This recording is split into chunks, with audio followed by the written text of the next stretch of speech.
Igigisa yung ating upo, ginisang upo.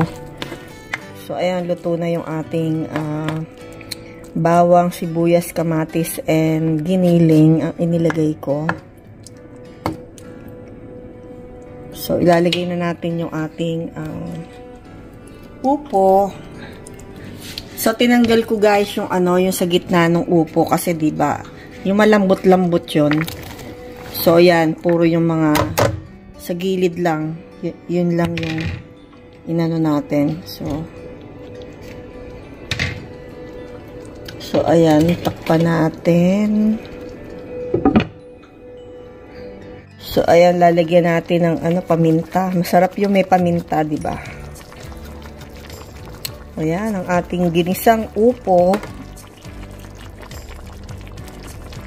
Ayan, ano ba yung sabi nila? Mabait na vegetable kasi opo, di ba? Opo.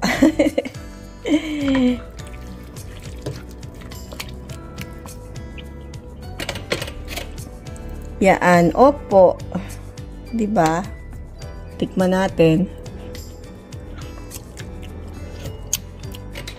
Oh, masarap. Yum, yum. Konting patis, konting alat. Yan. Parang okay na siya. Pero masarap. Dagdagan pa ng paminta.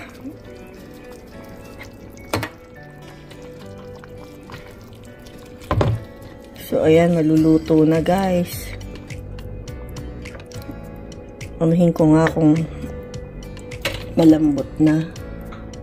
Ay, matigas pa. Tigas pa guys.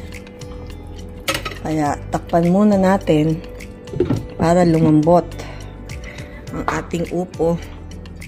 Thank you guys for watching. Salamat sa support nyo lagi ka Ate Samilyn. I love you all. Ingat kayo lagi. God bless. See you around.